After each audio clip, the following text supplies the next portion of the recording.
That's our backup audio recording is started. That's a good sign.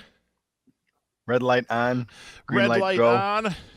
Pressing starting broadcast. That should start the broadcast. Going live. You're about to go live. You can broadcast for only 8 hours. Whoa-ho, in 3.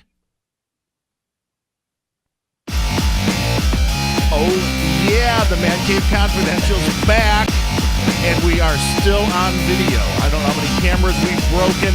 I don't know how many video screens we've broken, but we're back with episode 2 of the video podcast. I am Darren O'Neill, actually coming to you live from the bunker today rather than being up in the office. We're in the, which is great. I picked the coldest day of the year so far to come down into the bunker. It's like 2 degrees outside. The floor feels like an ice rink, but we're down here to do the show. And we're committed to it. Well, you should just be committed. You are FJ Shark, unless you've changed since the last time we've talked. That's too hard to change the bottom third, so I guess we're going with it. Right. You're too old. You can't teach a new dog new tricks. You can see the lower third there, womenfiguredout.com. Now, you're selling a book, but I'm not really sure you have women figured out. Oh, no. You've been married long enough now that it's starting to roll around again. No, it's like one of those things when you go to Catholic school for like 12 plus years. In fact, what would that be, 16 years with college? And you go, I just know too much now. I just want to go home now.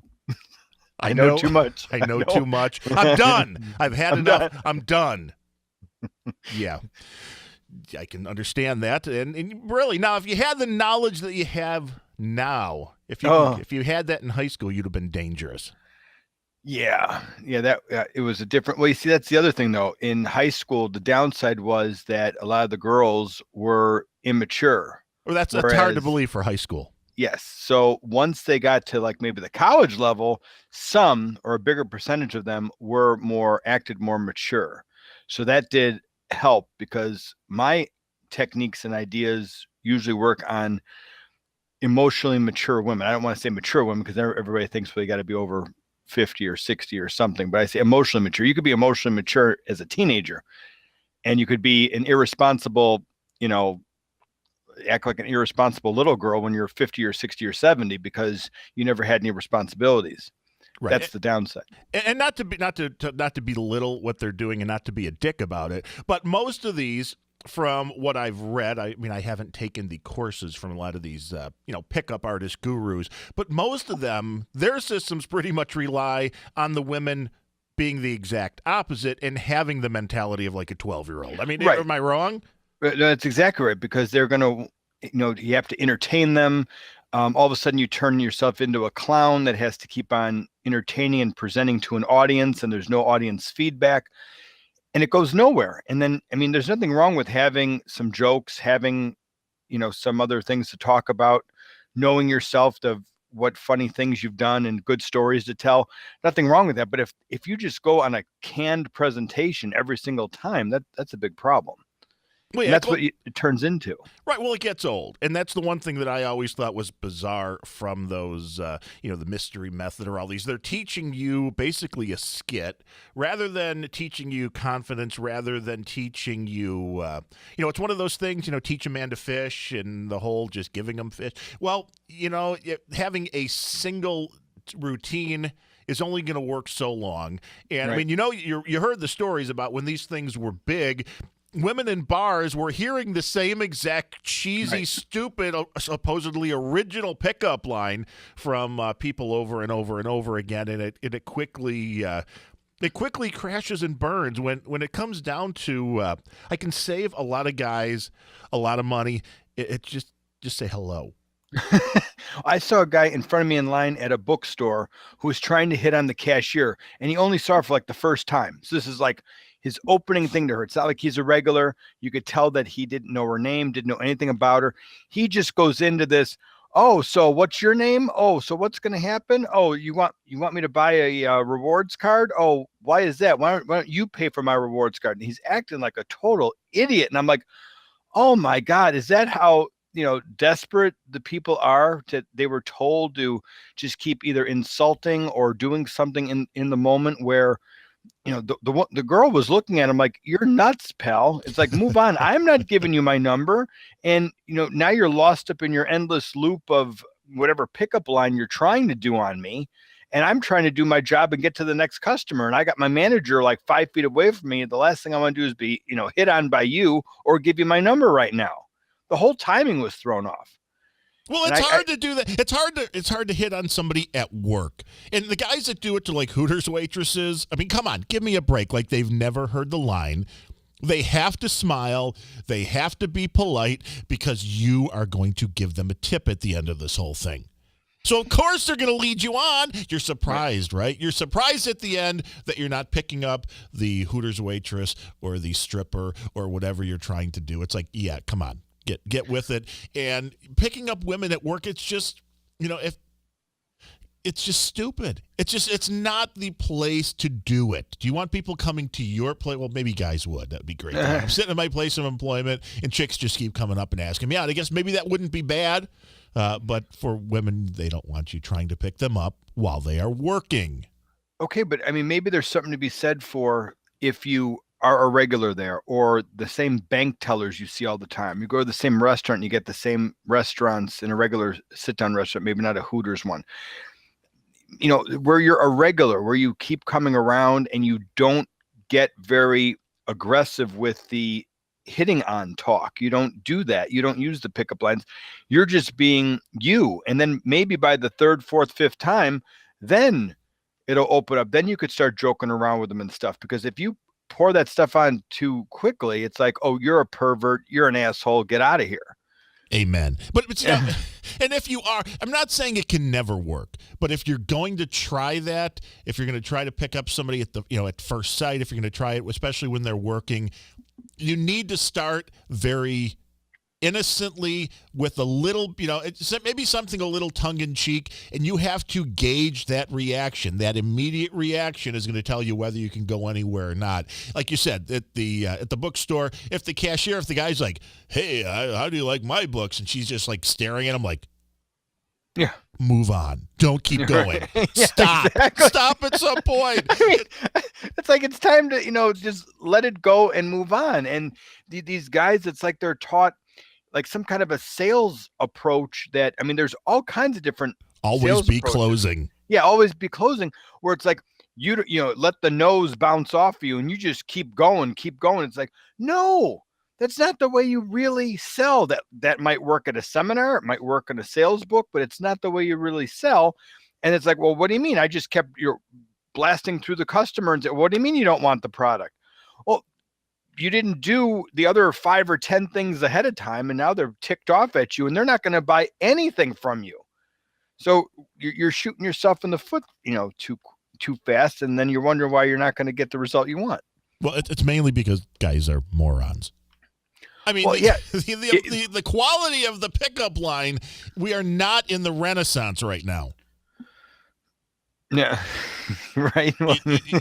We are not exactly in the Renaissance. If you want to get a really good feel of what your average guy will try, and I know we've talked about this on the show before when we were audio only, but find an adult chat room online, go in under a woman's name and just see the messages you get. It's utterly amazing and scary and sad. Because spelling is not a strong point either. Maybe all these guys are only typing with one hand. I don't know what it is. But yeah, I mean, the typing's not a strong point. You get everything from like, hey, with like 4 Y's.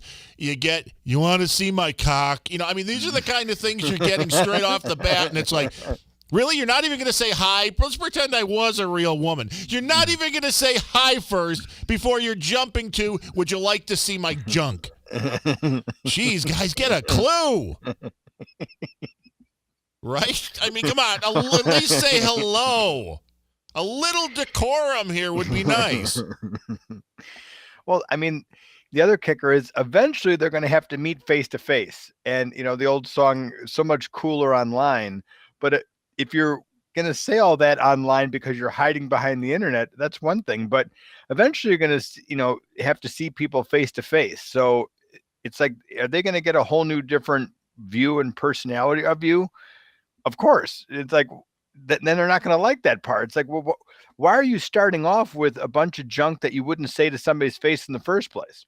Because it's the internet and it's the overall dumbing down of society. Although I don't think a lot of these people on chat rooms and stuff really want to meet face to face. And the interesting thing to me would be, there's tons of these scams going around, just like you have the the Nigerian prince scam, in chat rooms and stuff like that. Or even it doesn't even have to start in chat rooms. It starts a lot of times on a site like Match.com or one of these other dating sites where you have somebody pretending to be a woman, whether it's actually a woman or not, who knows? But it's not the woman you're seeing in the pictures. And you end up starting, these guys have conversations, they have chats. If it is a real woman, which there are probably enough of them out there that are scamming, maybe you even get a phone call. But really, guys, think about this kind of stuff logically. If you're on the internet and you're wondering to yourself, is the person I'm talking to a woman? At the very least, talk on the phone. And I know there are programs that are out there that can change voices and all that, but usually you get there's a pretty good way to, figure out, if you're at least talking to a woman. With that said, there's a lot of women scammers out there, I'm sure, who realize you string a guy on long enough, and with the dating sites, usually it comes down to, yeah, I'm looking to date somebody, but I'm currently visiting friends or family in Russia or China. Maybe it's another state, but quite often it is out of the country. And then all of a sudden it's like, oh, yes, I'd love to meet you. I'm going to be coming home in 2 weeks. And then in a week, it's like, something bad happened. I need $10,000 so I can get home to meet you. And guess who pays the bills and sends their hard-earned money to Nigeria or to the Soviet Union? Right. Yeah. Yep. And then through a what is that? The UPS red box or whatever the thing is, where you get the payment instantly through something, and it's like, what? If that comes up, something's really wrong. There should be no payment at all. But it's like, once you start getting into the other stuff, it's like, why are we doing this? I took your payment and I ran. I ran to Iran. And nobody's ever coming. So, really, it's while you feel sorry at some point for people that get scammed or get taken advantage of, quite often you're just asking for it. Use a little common sense. Use a little logic. And, if you really want to get some ideas of the inner working of the female mind, by all means, go to womenfiguredout.com and buy F.J. Shark's book. But, you don't even have to do that. You could just send him a question. Before you even read his book, send him a question at mailbag@mancaveconfidential.com, and he'll be happy to help you with all of your problems. But, I like the fact that your books and the programs that you put out don't rely on guys learning an algorithm or telling women that they're fat or ugly to try to, keep their self-esteem down, and to try to, put on a, boa, pink boa, and paint your fingernails. And it's like, you know what, guys, like you said, be yourself. If you're meeting people on the internet, don't use a picture from 15 years ago if you're actually planning on meeting somebody, because that's going to come out. I know everybody does it. As somebody that knows how to manipulate Photoshop, I understand that there are ways to, to make yourself look a little bit better. And a little bit better is fine. Put your best side forward. Use one of your favorite pictures. Don't take the one where you were half like, don't do that. But a little bit of honesty goes a long, long way. Right. Well, my daughter's friend, I don't think ever had a boyfriend, and she's going to a new school, and there's a guy there who started talking with her in the class. They had to do a class project together. He took an interest in her. They're in like a theater school, and just starts asking her about all the other shows she's been in. Took a sincere interest. Okay, all that went on behind the scenes, and then now she calls my daughter and says, "Oh my God, I think I really like this guy." And my daughter's like, "What? You like somebody? What's going on?" And it was like, because he took a sincere interest. It's like, that's it. He was asking about her. He didn't have any pickup lines. He didn't have anything. And all of a sudden, somebody who never got a lot of compliments before, never, talked to a lot of guys before. If somebody who's taking a sincere interest in her, all of a sudden it's like now he's front and center. He is first in her mind right now. Right. And the best tip I think you can give a guy is if you can pull this off, talk the least amount possible. Let the woman talk about herself. Right. And they'll think you're the better conversationalist, even though all you do is keep asking questions. Right. Learn how to nod. Smile and nod. Smile and nod. That's all you have to do. That'll, like you said, that'll take you quite far down the road. And like you said, wow, he's such a great conversationalist. And you're thinking, I said, hi, how are you? And an hour and a half later went, would you like to go out sometime? Right. That's all they do. but see, nobody's going. A lot of the programs that are out there, just like a lot of the internet marketing programs that used to be out there for the $1,000, $2,000 a pop, right, were basically designed to overwhelm you, and either by giving you too much information or too much information that you didn't understand and that you'll never get to, or even if it's like, say, long division or multiplication, you'll get to it. It's doable, but they give you so much of it, it's overwhelming, and you say, you know what, I'll never finish this, forget it. That's one type of program. The other type of program is where they just confuse the hell out of you. I mean, it could be a shorter program, but you don't understand it. It could be a 5-page book, but they can't explain it the right way. And like you said, algorithms, and if she says this and this flow chart and then re-looped it, what are you doing? And then the guys have to memorize this, and I got to have my other 15 comebacks. And you're worse than, like, when I was in the stockbroker industry, you had like rebuttals. You had a rebuttal book, and it was, things that the prospect might say, like, I got to talk to my wife. I don't have any money. I have to check with my lawyer.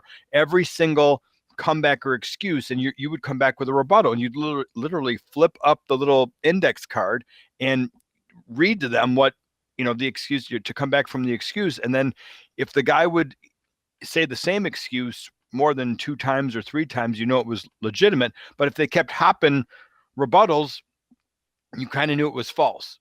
So that's what this is turning into in the dating community, where it's like you have to walk around the rebuttal book and sit there and go, oh, you said that? Well, I should say this. I should say that. That's why do you have to twist their arm? Right. Let me pull out my flow chart and see what I should say next. Yeah. I mean, I get that if you want to explain something like this is the circle it's going to flow in, like a sales funnel type thing. We're going to have here, and then they might say no. They might opt into your email list. They might follow you on Twitter. They might follow you on Facebook. Okay, that's a nice flow. But to sit there and say, well, this is exactly what you have to say. Well, the person that gets on there and is selling cat products or some kind of, like, how to take cat urine off a carpet, and if they're sincere about it, saying, you know what, this really worked for me, I tried other products before, there's no odor, blah blah, and they're talking sincerely, that person's going to sell more than the person that gets up there with their 3-piece suit and starts talking about the benefits and the features of the product, and you're going to say, my God, this sounds like a robot talking. Right. And it's interesting. I like the part about the ones that just completely overwhelmed you, because it's one of these things where it's like, well, I'm going to give them a 30-day money-back guarantee, but I'm going to give them enough material that it would take 6 months to go through. It's not good material. Right. And you're, as the customer, you're thinking, well, I've got other things to do. And by like the second day, the excitement level's over. You're sitting there going, I should do at least, even if I did 1 chapter, 1 CD, 1 DVD a day, I'll never finish, like you said, within 30 days. Right. Then you start panicking. Then you start going, well, I guess I'm keeping it longer. And then before you know it, it winds up on a shelf. And it's your 31st day and you're never getting your money back. Right. That's why those are good salespeople. Right. That's because you're thinking on that 35th CD, that's the 1 CD that was going to change my life. And I just never got to it. I was pretty sure the first 34 sucked, but 35 was going to be gold. Well, I mean, I've had other programs where there were, doable, like say 10 CDs or something, 10 DVDs, and each one is maybe a couple hours long, and it takes maybe 3 or 4 CDs to get going. Right. and you're like, okay, you covered all the basics. When are we going to kick this? Tell me something I don't know type thing. Right. And if you got to let the person wait till the 5th or 6th DVD, you're in trouble. I think a lot of people in that industry, and as well as other industries, have a real hard time editing. And I know we blather on, man. I mean, that's pretty much our gig doing a podcast, is to blather on endlessly, it seems. And they tell us here on Google Hangouts, which we're using to record the video podcast, we can only do up to 8 hours. I mean, what's really, we're going to have to worry about editing and cutting stuff down for that. But when you're in that kind of a format, you should really do a little bit of editing. So, we've had 4-hour phone conversations where our phones are dying. Right. Or it's time to move on or go get something to eat or whatever. And it's like, we've out-talked the phone. So. And then you're like, what did I call you for? There was a reason. And I certainly forgot about it. A lot of times it was, hey, did you see this week's Shark Tank? Because this week's was phenomenal. I saved this week's Shark Tank just because I want to watch the broad that was on last that just was the freakiest person ever to walk into the Shark Tank. And was just have you seen this week's show? I saw one of them. I don't know if I saw the most current one. It would have been last Friday. So we're going on a few days. But she was in for what was the product? I mean, every time somebody would say something, her like eyes would bug out and she'd be like, oh. And she would like look like totally astonished at anything people were saying, and then she wouldn't take any deal. So I'm assuming that maybe she came in not wanting to take a deal at all. And the last one I saw was the 2 women with the curly hair, the extra curly hair. Yeah, I saw that. That was another one. 2 weeks was like ago. Mr. Wonderful wanted the. It might have been the same. I don't remember. They all seem to kind of fold together in my mind. But that one where it was like, everybody has curly hair. We have this great product, but we've sold nothing. It's an interesting thing, because that's the one thing you learn on Shark Tank, is that a lot of times people are investing the money or they're buying the product based upon how much they like the person that's behind the product. Right. And, I think we all are like that. Or they'll outright say, we're going to do okay with this one, but I want to hear your next idea because you seem like a creative person and a hard worker, and you're going to go places. So like you said, they'll just invest in that first one just to get it going, just to keep the lines of communication open with this person so they get first dibs at the next idea. Right. You seem very smart. I'm sticking with you. Right. And there's nothing wrong with that. No, but think about that. You got the sharks chasing you. Instead of you trying to, I need your connections, and it's not just about the money. I want to know you can make all these phone calls for us. As soon as they start dumping all the responsibility on the shark, they're like, I don't have time to make your phone calls. I don't have time to run your business. What do you mean I should help you with the hiring and what you need to do and develop a marketing plan? Why am I doing this? I got enough to do. I want you to run my whole business for me, and I want to give you 5% of my business for $1 million. Well, it's not going to work. Right. The shark has the same amount of whatever set time dedicated to helping people. Okay. And if you come at them and go, here, I've got all this work for you to do, they go, I'm busy enough. I don't care. If you don't know what you're doing, then get out of here. But if you've got the attitude of, I'm already doing this, the train's already leaving the station, I'm allowing you to get on if you want. And if this idea doesn't work, I got 5 more that are coming. The shark will start chasing you going, well, wait a minute, I'm in, I want to get in. Then they'll start fighting each other because they want to get in on something good. And they might even do more work for that guy to try and sell them. They might start saying things like, well, I'll make those calls. I'm going to make sure I take over your marketing. You definitely need a new logo. We'll get you that. Well, a minute ago, you told the guy you didn't have any time to the last one that you kicked out of here. Right. It all depends on what the product is and how much they like it. This woman was selling it was things for kids to eat out of, which is basically they were these big like tray kind of things, and it was all just very bizarre because she was like trying to come up with a valuation based on how many units she thought she would be selling in 5 years.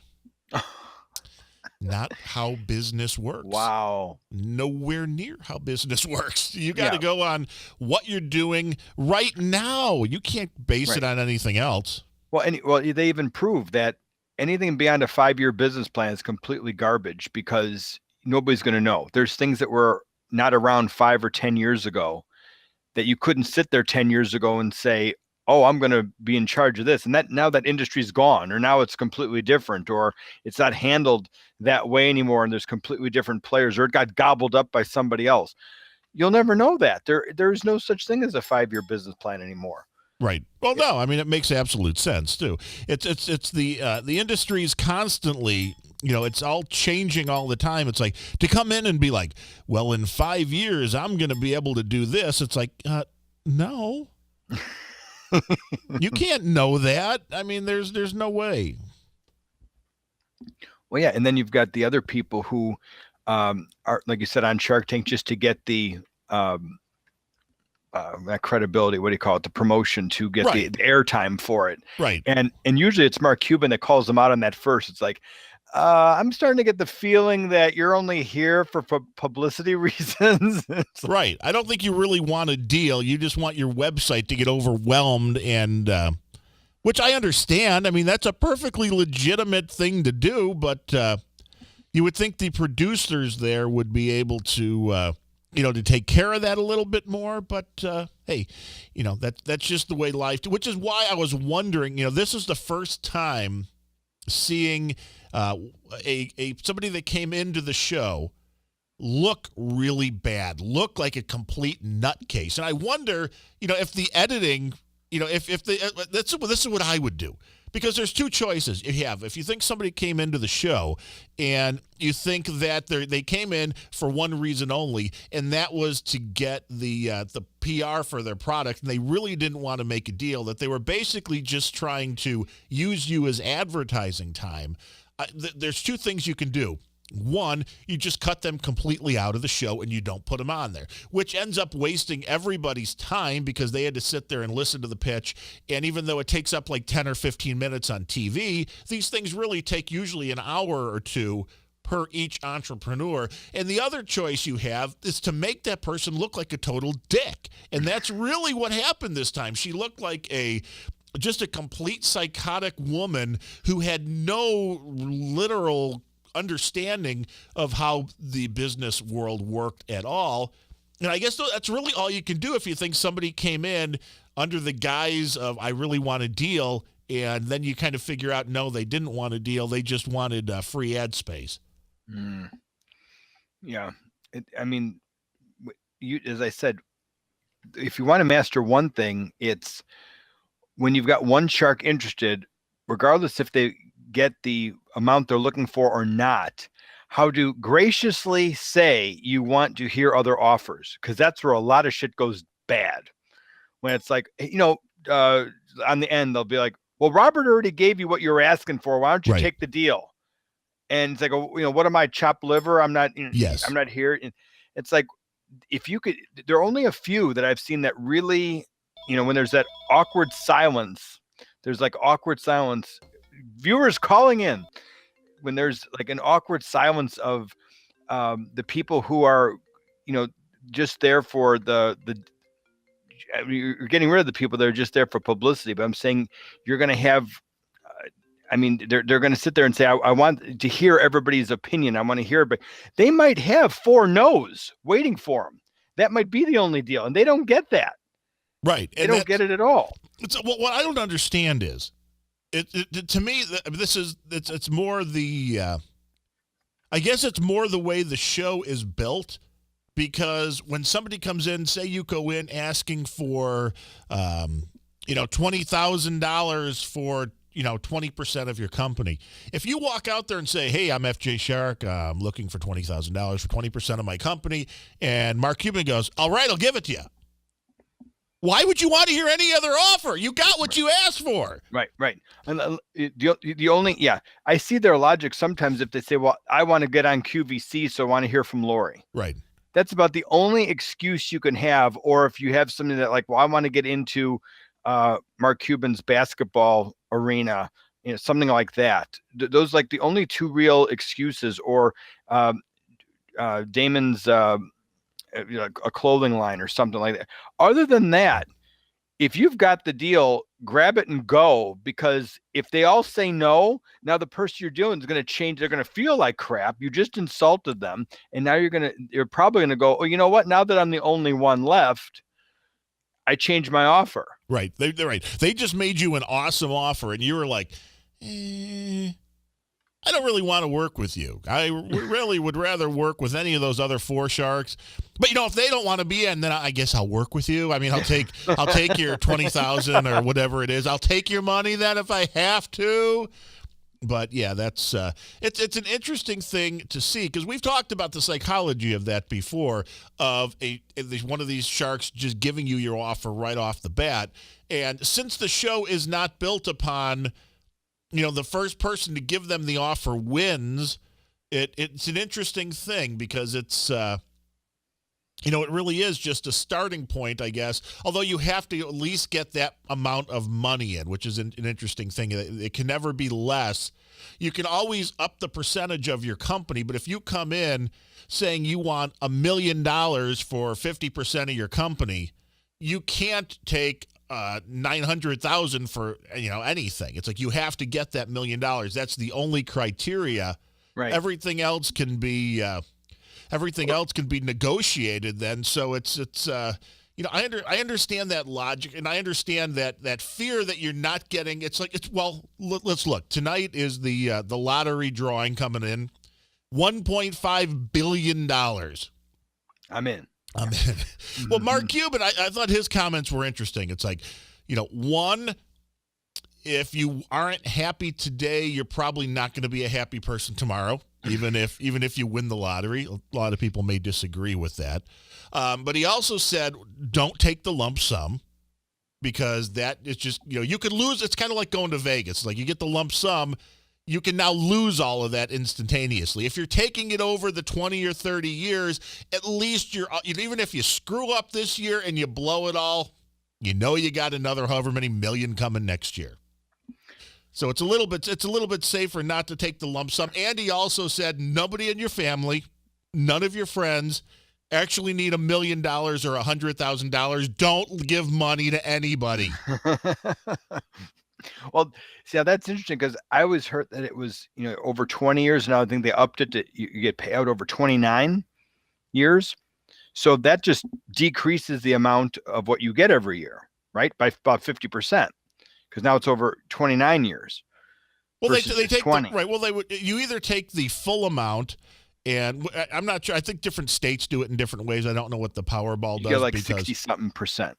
If you take the lump sum, you get like 60% rather than 100% if you take it, year after year after year, which it's like, well, it's like people think, really, I guess I understand this mentality too. You think, let's just say it was $1 billion, but you're going to take the lump sum at 500 million.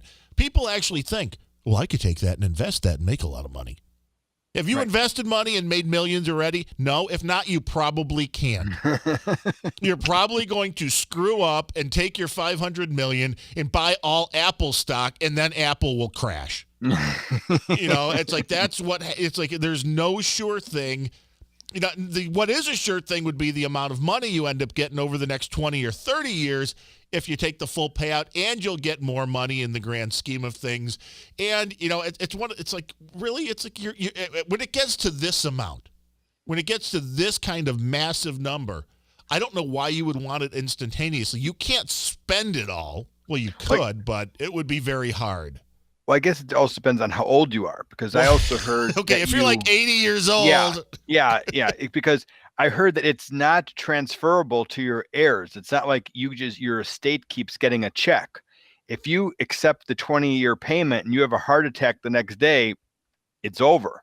Whereas if you said, give me my full amount, it's yours, and now your family gets it when you die. So I guess you're just gambling in a different way then, huh? You're gambling in a different way, providing you're going to, live the next 29 years. So yeah, you'll get the full amount minus taxes, but that's the gamble you're going to take. If something else happens, if you're acting like a crazy lunatic millionaire and jumping out of helicopters on top of Mount Everest to go skiing, why wouldn't you?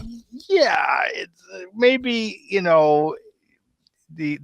they have to take out, even if you took out, we're going to take out $1 million policy. Right. But you had a billion. Right. Right. You had What good's a million? million ain't gonna do it. Ain't gonna do you any good. And the interesting thing about this Powerball is that there's a lot of news stories that have been popping around about odds. And I've read everything from you are more likely to die by the hands of a vending machine than win the lotto big, the Powerball. You're more likely to do just about anything than win this. So it's like you're not going to win. There's going to be one or two people listening. Not listening. If the whole world was listening to us, we'd be much happier. But there's one or two people out there that are going to win this jackpot most likely. But for the rest of the millions of people buying tickets, not so much. So really, what you're getting out of this, and I feel bad for the people who can't pay their rent, they can't buy food, and they're going out and they're spending money on lottery tickets. Don't do that because you're not going to win. This is not going to be the answer to your problem. But what you're buying is by, my wife and I throwing in, $10, buying 5 quick picks. What you're really buying is this conversation. This is all you get. The conversation is, hey, Shark, if you had $1 billion tomorrow that you didn't have today, what would you do? Right. Exactly. So what would you do? Woo! I don't know. I'd wait to get some good legal sound advice. I said, right. Yeah, sure. Well, I said to my wife, I'm like, okay, if we win the $1 billion today, I'm like, I'll be in Vegas by the morning. And I'll be missing you. I'll be missing you, right. I'm going to be in Vegas, but I'm like, this is one of those things. Like if you're an instant billionaire, you could pick up the phone and now call your favorite hotel in Vegas and just be like, I would like a private jet at O'Hare or Midway in an hour. And it would be there. And it would be there. If you just won $1 billion, they would make sure they had a Learjet waiting for you in an hour so they could take you right to the hotel. And then they would be like, oh, have our finest suite. You don't have to pay a dime. Well, why? When I was a broke fuck, I had to pay full rate. Why do the rich people get everything for free? Oh, you expect me to gamble part of that $1 billion. And wouldn't that just be, really, if all of a sudden you had $1 billion, I think I'd have to make like $1 million bet on something just to say you did it. Yeah. Give me a marker. That's just got to be a really big Sharpie, though, because I need it to do like millions of dollars. They probably have $100,000 marker somewhere. So it's like, well, give me 10 of those. Walk around and have myself a lot of fun. But see, that's all you're getting from this whole lottery hubbub. Everybody just gets the enjoyment of the day or 2 or 3 days between the time you buy your ticket and the time there is the drawing, of wondering what you would do with that money. How would it change your life? Everybody's like, well, I'd quit my job. And then it's like, well, then what would you do? And they'd be like, I would travel the world. And when you were tired of that after like 6 months, then what would you do? Then you'd be like, I don't know. Wait, but right there. Okay. What if I can't stand when you've got the physics teachers or a plumber or somebody who really loves their job and says, you know what, I'm going to just get right back to work. It's not going to change my life. Then give the money to somebody like me. Life it would change. Give me the money.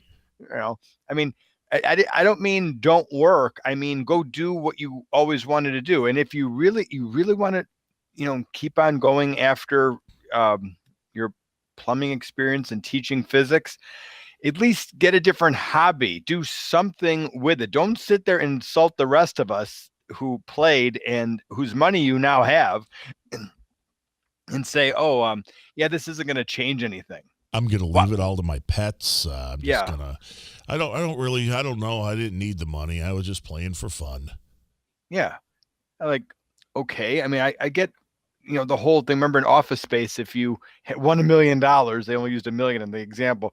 And but the whole economy was different then. $1 million bought something then. Yeah. Now it's probably closer to 10 or 100 million.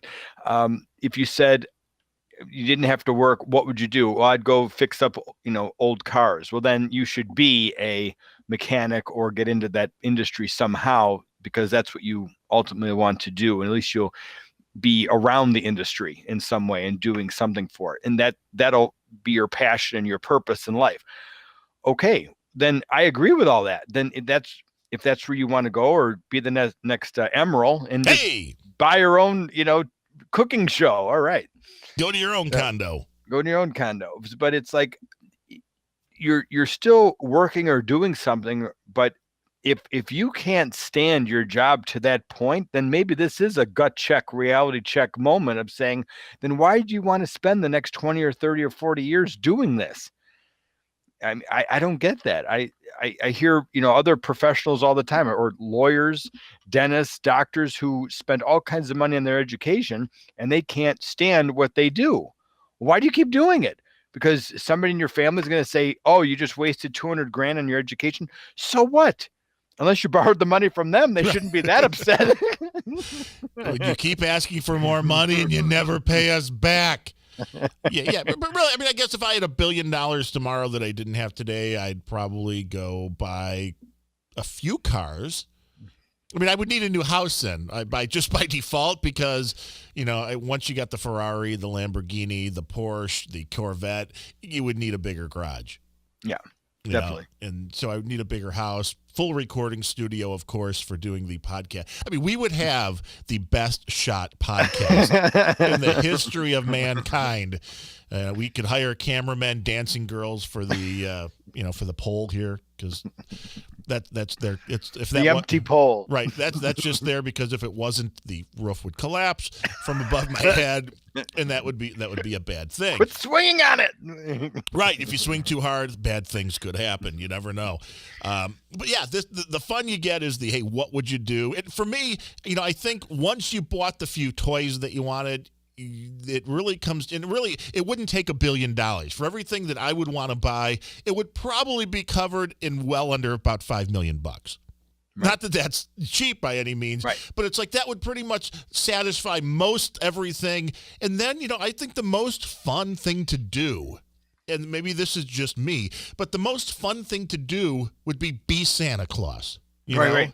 And that's because you see these things every now and then where these people that go out, for different reasons, they tip waitresses $1,000, or they, go homeless people, give them $1,000, help people change their lives. You have the money, and it's something that once you have it in that kind of a plentiful amount to where everything you could ever want is taken care of. It's like, what cooler thing to be able to do than go out and just, because you can always tell when you're out, and you can tell when the waitress or the girl at the bookstore who's getting hit on by the creepy guy. But just imagine you're the guy right behind him, and then you walk up and go, that guy kind of creeped you out. And you'd be like, yeah. It's like, well, here's $1,000. Go buy something nice. You'd be like, okay. And then the guy in front of you, oh shit, that's how you do it, huh? Now, how about your number? Right. How about that? How about them apples? I would say we would invest in a restaurant, but those are going downhill fast. Yeah. No pun intended on the downhill part. But the Tilted Kilts are going down. There was another one, I guess, that was closing a bunch. So Hooters is still healthy, it seems like, and I always wondered why we needed so many, because everything was basically just.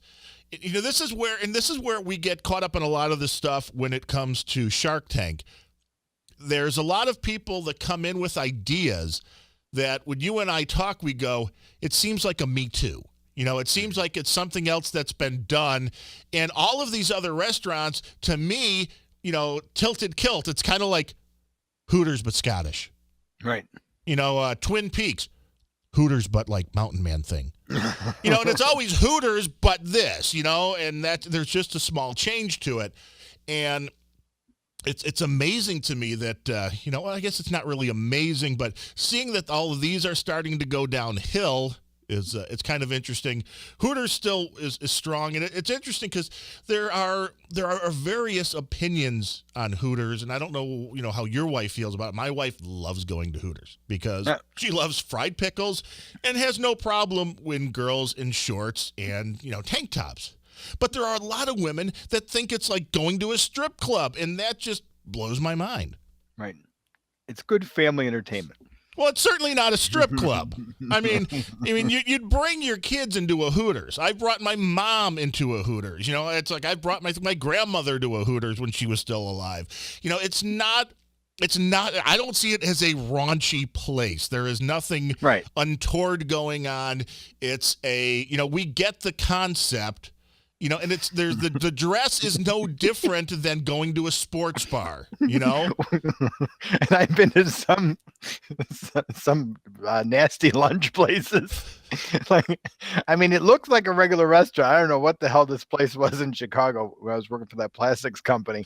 And we went and you there wound up at a very, very seedy strip club that had the all-you-can-eat buffet, huh? All-you-can-eat clams. It looked like a regular restaurant until, okay, first of all, the waitress says, and I'll quote, we ordered cheese sticks, and she comes back and says, if there's not too much mold on the cheese sticks, I'll make sure I get them out for you.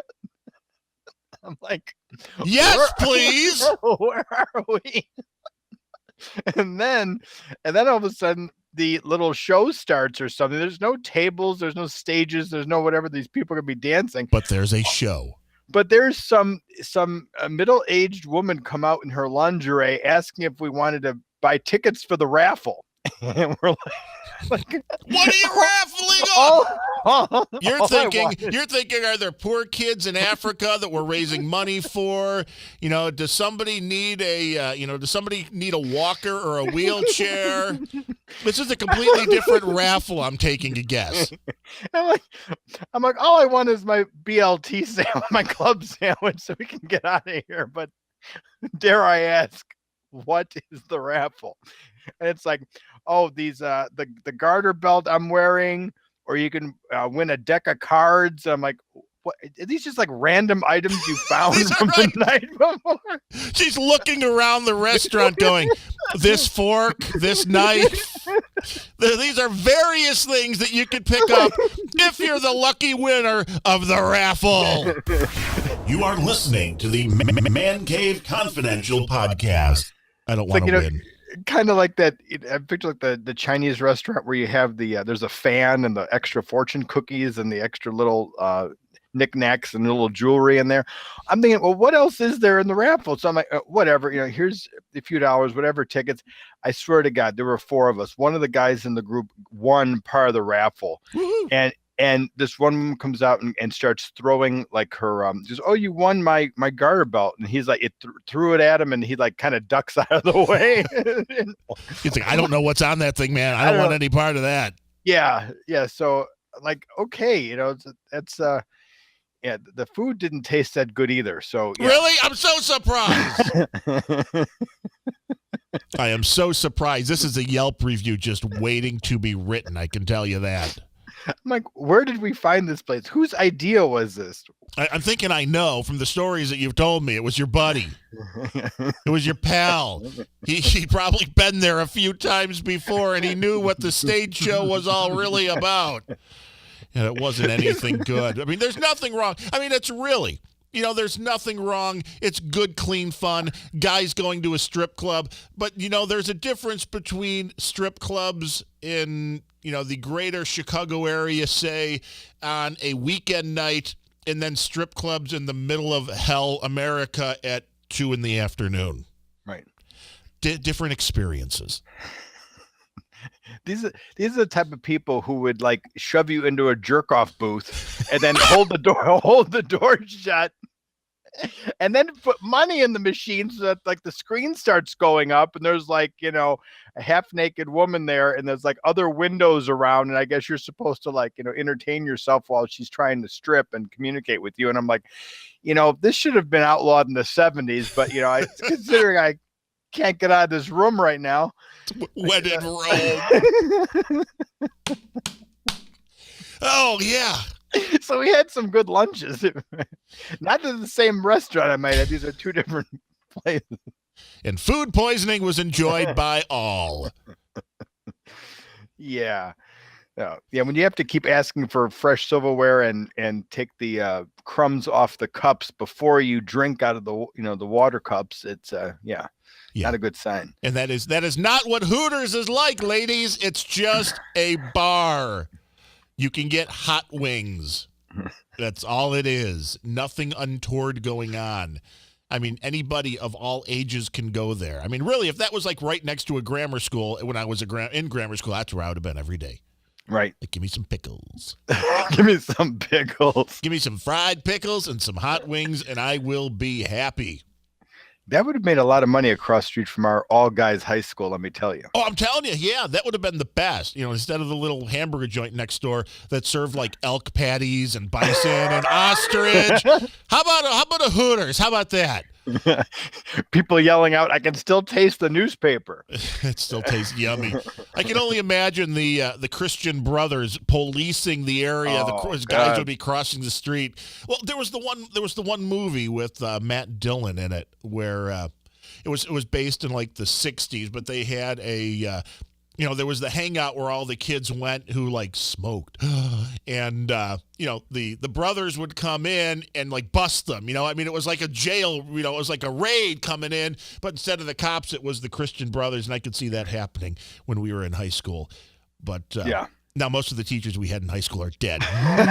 Most of them recently too. So another one passed away this week. It's like, what the heck's going on? And that's how you know we're getting old.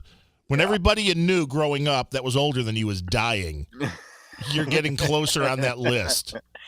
Well, if they're the other part is that they were teaching at least before we were born, right? So they were already set in their ways. But think about that. You're teaching at a school. By the time they got to us, they would probably already had literally almost 20 years. And they hated their jobs. School. Yeah, and then they never won the lottery.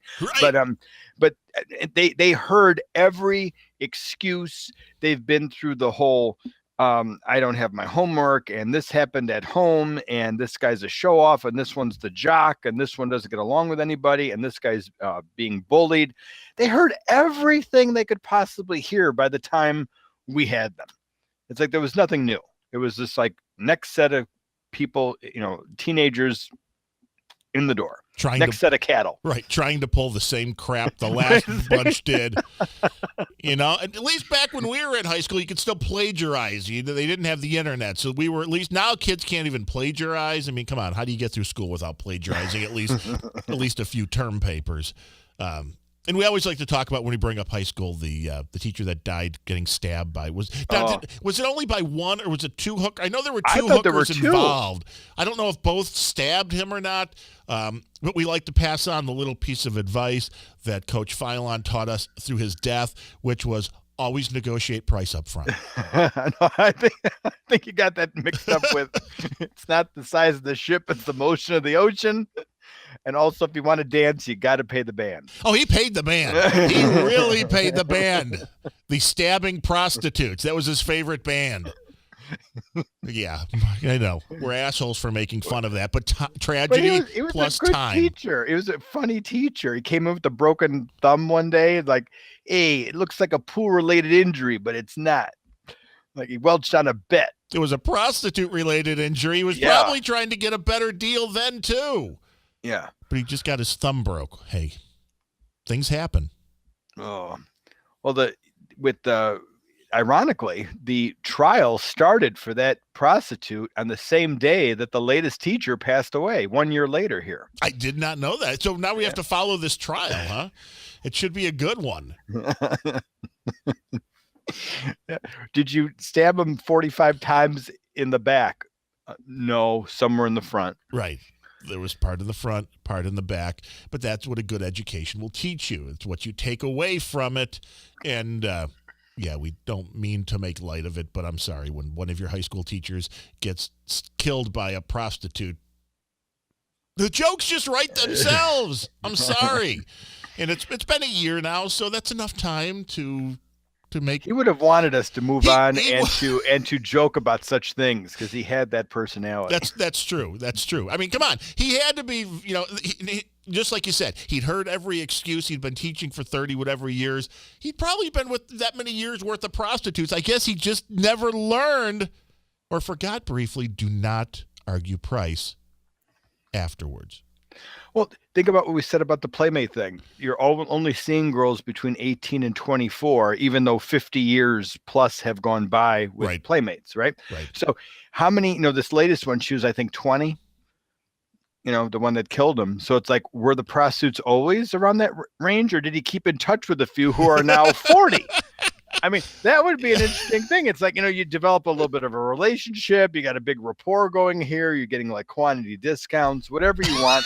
And you're on the discount, frequent flyer plan, whatever you want to call it. The frequent porking plan. I've got a gold card stamp me, punch me, stab me card, whatever it is. every 10th screw is half price. Now that's a quality program, but but I'm saying if we had that, and then now those same ones are probably 35, 45, 50. If he was doing it for that amount of time, when do you say goodbye? When do you be like, you know what? I can't see you anymore. I know you're my Saturday night regular, but you're just getting too old. And she'd be like, I'm getting too old. I was young when we started this whole thing. You've been old since we started on day one, pal. I think you need to do some very serious research into how long guys keep their prostitutes. I mean, I think not ever having frequented a prostitute, I would think part of the allure would be new all the time. Because the same thing over and over again, you may as well date or get married. I mean, that's really right. It's cheaper. Maybe not. Well, it all depends if you get stabbed in the end. Oh. But you will have some kind of heartbreak, but go on. Right. But that's the whole thing. It's like, I would think it would be new, refresh, you'd always, I don't know how long you would keep a regular. So, I don't know. I guess I've never thought about it. I have a couple of friends who keep going back to the same stylist at Great Clips and stuff. And even when the stylist moves to another city and still is at Great Clips, they will follow her to that Great Clips. It's like, we're talking about, a prostitute, and you're a little more intimate. It's like, I'm sorry, just somebody that cuts your hair, you're going to follow him to the next city? Right. Is it you had a good conversation? Right. Well, that's a question. Is it because she cut their hair well? Do they think they're going to bang her? Was she just that hot to where, okay, I'll drive an extra hour and a half for a haircut? Yeah. I'm like, how is that Are these possible? guys single? Are they married? Oh, yeah. They're single, but it's like, well, see, that explains everything. But it's like, okay, but that's up there with, okay, I request the same Hooters waitress. I request the same stripper at the strip club. I request the same stylist. Really? Are they doing that? It can't be that far off from the truth if you're willing to follow a stylist. Yeah, I guess that would make sense.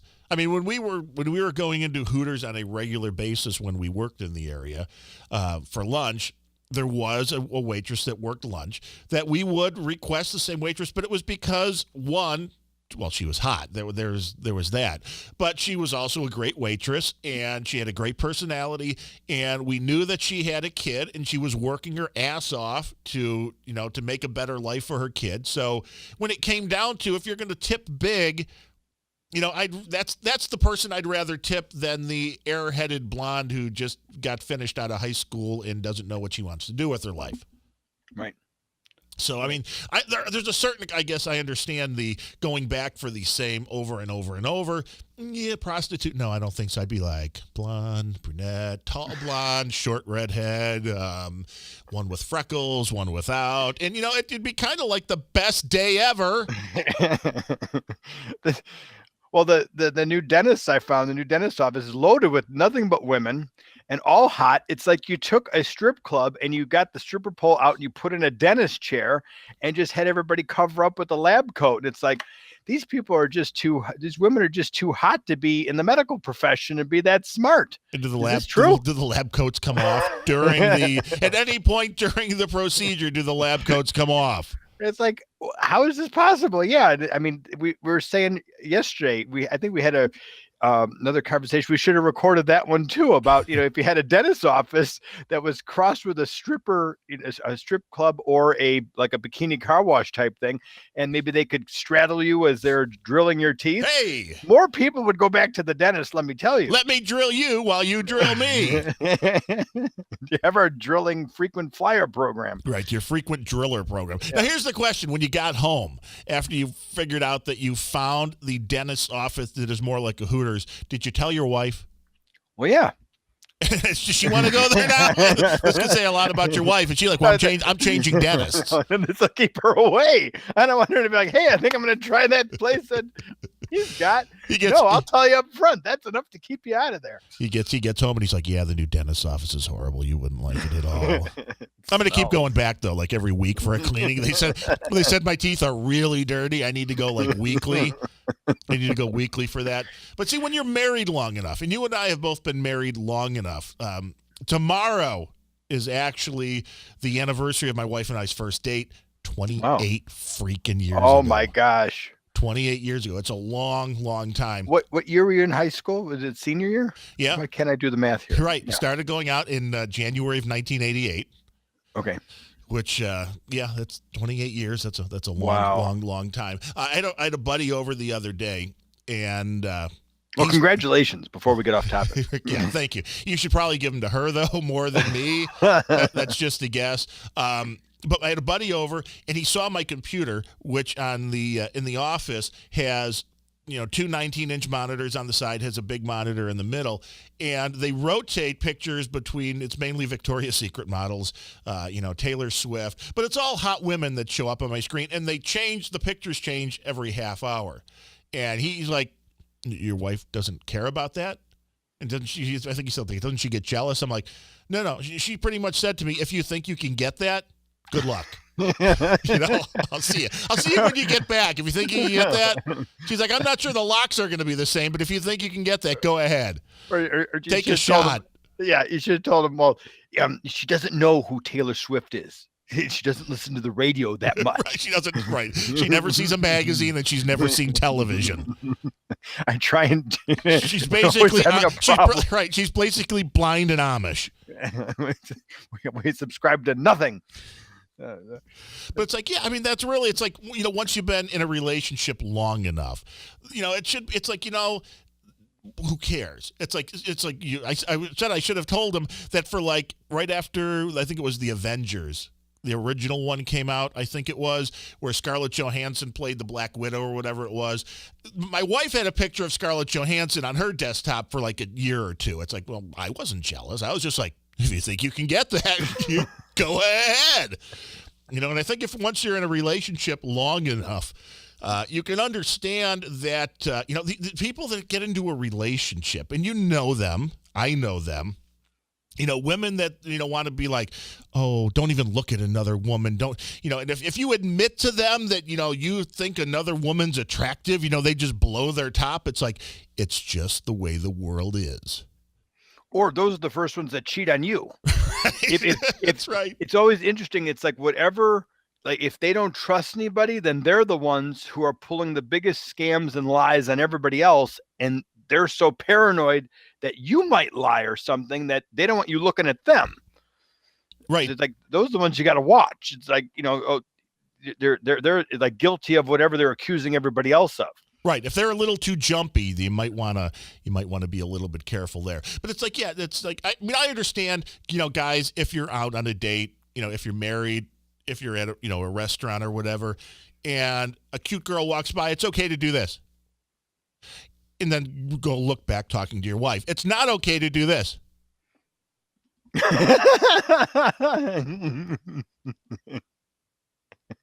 That's not going to get you anywhere. So or start like that other guy did in the bookstore.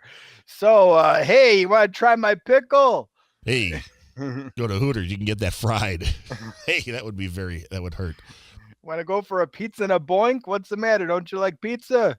You can find all these kind of pickup lines and more at womenfiguredout.com and the great number one bestseller, well, at least number one bestseller of FJ Shark.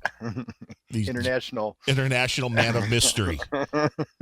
You can tell right there. That's the face of the international man of mystery. Doing well in Japan, China, Canada, everywhere, but United States, where we've heard all this before. No. But he knows how to get women because he's been married for how long have you been married now? 18 years. 18 years. We're at 20, and he's got kids. They look like him, so I'm pretty sure he's getting some action. So buy his book, and if you want to get into a long-term committed relationship, and just make sure you or find, not right if or not. If you want to be Mr. Right or Mr. Right now, you can. You can do either one of those things, and you can learn the algorithms that will teach you how. It's like there's no algorithms. There's no algorithms. There's no algorithms at all. But, the books are, the interesting thing are that you hit on, and everybody looks at things a little bit differently, but you quantize a lot of things and you break them down into ways to where you can notice personality types. And it's because you can't use the same exact, you can use the hello approach on anybody. But if you're really trying to impress a woman, or if you're really trying to, and I don't want to use the word scam, but it's it's a lot. If you're just looking for a short-term thing, and I guess that's the proper word to use, you understand quickly there's different buttons to push, and by breaking them down into the different types of women there are, once you figure that out, you can you go by a little bit of a different game plan. Right. Right. Well, again, it's like selling 101 again, but most people have not sold anything in their life, even though you have to realize that everybody's in sales. Everybody's selling themselves either to a job, to anybody you want to influence, somebody you're trying to talk with. You're always trying to sell yourself. But there are different, there's all kinds of, like you said, hierarchies or different, like the quadrants that people are in. I have that example with the deck of cards with the red cards and the negative, being like premiums, and the black cards being the discount, and how if somebody has had nothing but compliments their entire life and they keep getting all these red cards, you come by with the small, did you ever wear your hair differently, with black card, and play that's what's going to stand out. Because like, well, what do you mean nobody likes my hair? So yeah, that's just human nature. That's natural selection. That's what's going to work. It can't help but work, because that's what they're going to focus on. Right. And trying anything is better than trying nothing, because you hear it all the time, and most of the time people don't necessarily believe it. But you see the women that look like they should be supermodels, if they aren't actually supermodels, that will tell you, not a lot of guys approach me. It's like, guys, you're missing out. Approach. Really, what's the worst thing that can happen? It's like, there are guys out there who will do extreme sports. They'll go skiing. They'll jump out of airplanes. They will, drive their car like a lunatic on ice, in which you could die from every one of these things. But they're afraid to say hello to a pretty girl because, what's going to happen? She might say no. Big freaking deal. Man up a little bit.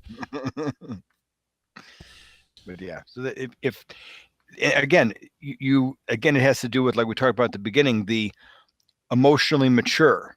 So if they're, the older you get, I think the more black cards you're dealt, because life is beating you up a little. And then when somebody does come by and try and compliment, you're like, wow, you actually like that? It's amazing, because so many other times you're put down for things, either directly or indirectly, or you've been frustrated, rejected, why am I not getting the job I want, all those things. And it takes its toll. For a woman just to give a guy a little bit of a compliment, it's like, it stands out in the guy's mind. That's true. That is true. It's like, wow, you actually liked my resume? Wow, that's good.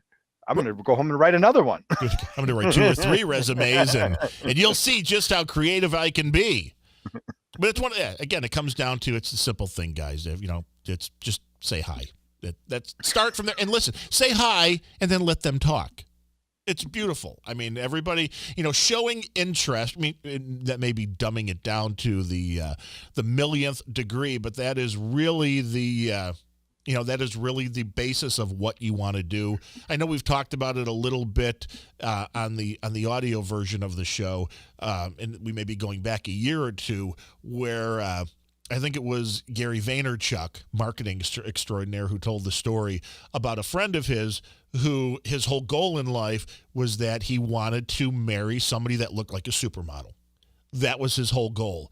And he soon realized it was nothing but a numbers game. So every time he was out, didn't matter if he was at a party, out on the street, out having lunch, whatever it was, out at Starbucks, if he saw a woman that met his criteria, he walked up and introduced himself.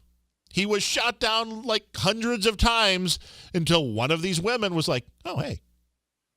And there it was. It's like, just because, again, it's just because you've been shot down 1,000 times. It's interesting to me, if you ever go, and we should probably do this on another show, but The hook for next show. Right. Well, it's if you ever look at the Maxim Hot 100, there's a couple websites that are out there that show let's forget about professional model. Although I guess there's some the models are in here, celebrities, whatever.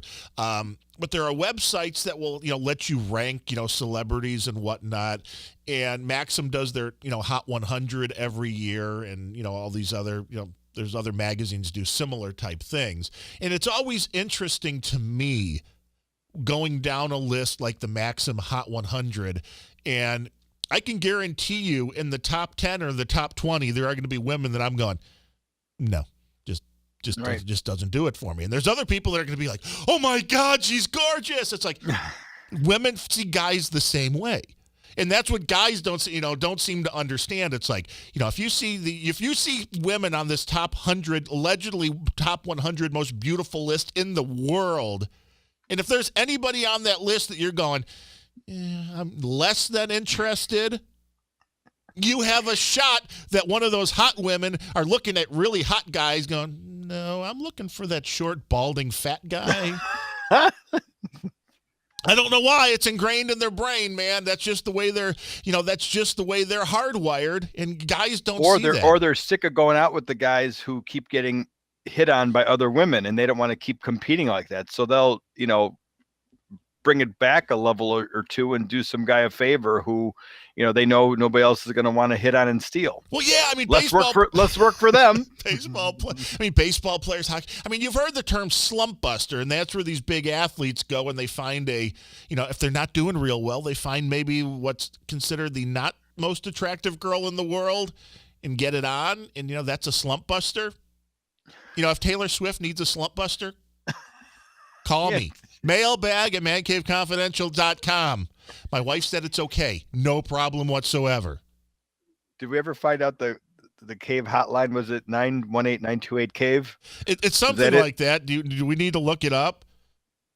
We should. We should have it readily available. I believe it is 918-928-CAVE. Let me see. I will pull up the Man Cave Confidential website, which you should, because that's at mancaveconfidential.com. Yes. And as it loads here ever so slowly, we have 918-928-CAVE. You were absolutely right. That is our hotline. It is a Google voice number we will never answer unless we're drunk. If we're drunk and just sitting there waiting for a call, maybe. But most likely we will never answer. It's just a voicemail hotline. If you have a question, if you have a comment, you have a criticism, that's the place you want to call, and we could pipe your audio in. We're also starting to do these on video, as you can see. We're using Google Hangouts on air, which means if you have a Gmail account, if you have a Google account, we're going to be starting up a mailing list. We have a mailing list already set up on the homepage. So go on to mancaveconfidential.com, subscribe to the newsletter. Once we're ready to actually interact with you live, once we understand how this system completely works, and after 2 shows, I think we're getting there. Once we tweak everything out, we will be ready to actually take people live onto the show so we can see you, we can hear you, and the rest of the world can hear you as well. It's a really cool platform. I mean, it's not exactly the best video in the world. So, I mean, if that bothers you, let us know. But content is king. Yeah, I think it is. And this is the easiest way to do that. Really, to record video on this end from both of us, I would need to, improve some hardware, which it can be done.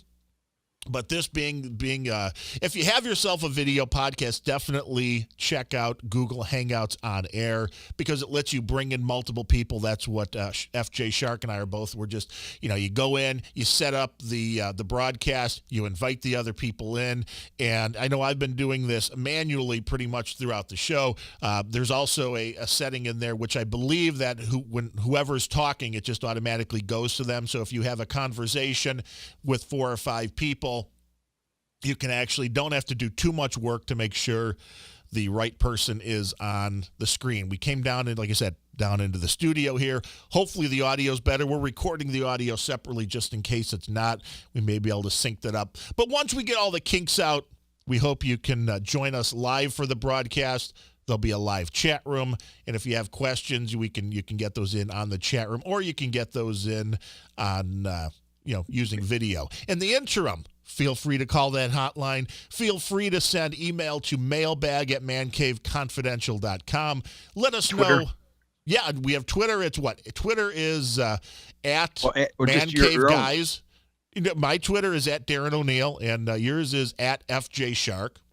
You can hit us up on any of those formats. Feel free to follow, and we can definitely go from there. We hope you like the show. Tell a friend, and that way we know you like it. Bring some people along. We like extra people. Let them ask questions. Tell them, if you know somebody that's just really horrible with women, tell them they can ask a professional. And FJ Shark the question, and if it's really good, he may want to do a study on you, and he may want to talk to you for like hours on Skype, and he can write his next book about just how fucked up your friend is. But don't tell your friend that, right? But don't tell your friend that, because that might scare him away. We'll change the name Jim to James. They'll never get it. Right. We'll keep the last name the same though, because nobody would figure that out. All right. Until next time, I am Darren O'Neill, and I'm FJ Shark. Later. Everybody, bob your head to the next music. We're not in sync. Of course we're not in sync. That's a stupid boy band. 98 Degrees maybe. The broadcast is ending now.